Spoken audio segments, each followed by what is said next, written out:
रक्षाबंधन की कहानी। किसी नगर में एक साहूकार के 3 बेटे 3 बहुएं रहते थे।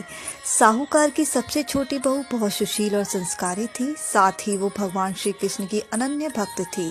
सावन के महीने में साहूकार की दोनों बहुएं रक्षाबंधन के त्योहार पर अपने अपने घर जाने की तैयारी करने लगी।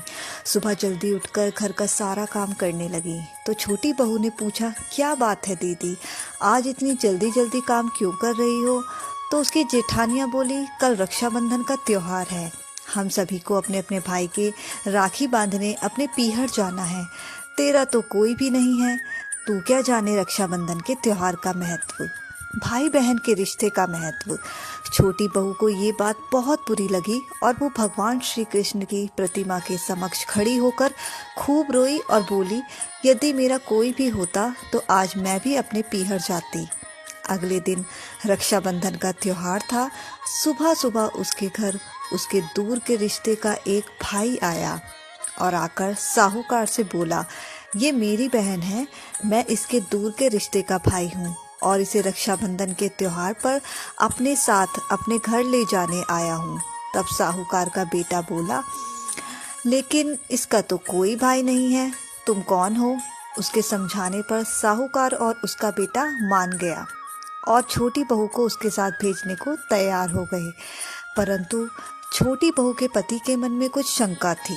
वह बोला, आप इसे ले तो जाइए, परंतु इसे वापस लेने मैं खुद आऊँगा। ऐसा कहकर उन्होंने छोटी बहू को उसके भाई के साथ रवाना किया।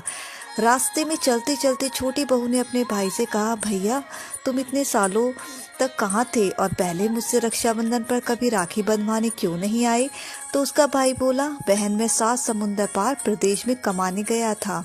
अब वे दोनों अपने घर पहुंचे तो घर में भाभी ने अपनी ननद का स्वागत किया, खूब आवभगत करी। फिर उन्होंने रक्षाबंधन का त्योहार मनाया। ऐसे ही हंसी खुशी समय बीत गया। एक दिन छोटी बहू का पति उसे लेने उसके घर आया। महल जैसा घर और ऐशो आराम देखकर वो चकित रह गया। भाई और भाभी ने उसकी खूब आवभगत करी। अगले दिन सुबह सुबह भाई और भाभी ने उसे उसके घर के लिए रवाना किया। विदा करते समय उसे खूब सोना चांदी हीरे जवाहरात आदि दिए। थोड़ी दूर जाने पर छोटी बहू का पति बोला, अरे मैं गलती से अपना कुर्ता तो वहीं भूल आया हूँ। तब वह बोली, कोई बात नहीं, आपका कुर्ता तो पुराना था, इतनी दूर वापस जाएंगे तो घर पहुँचते पहुँचते अंधेरा हो जाएगा। लेकिन उसका पति बोला, नहीं, मैं वापस जाकर अपना कुर्ता ले ही आता हूँ। ऐसा कहकर वे दोनों उसके भाई के घर के लिए वापस रवाना हुए। जैसे ही भाई के घर के पास पहुंचे तो वहां उन्होंने देखा, भाई के महलानुमा घर की जगह एक पीपल का बड़ा सा पेड़ है और उस पेड़ पर छोटी बहू के पति का कुर्ता टंगा है। यह देखकर वह बहुत नाराज हुआ और अपनी पत्नी से बोला, ये क्या काला जादू है? कौन था वो जो तेरा भाई बनकर तुझे यहाँ लेकर आया था? मुझे तो शुरू से ही शक था, इसलिए मैं तुझे लेने आया था, बता कौन था वो? ऐसा कहकर वो छोटी बहू को मारने लगा।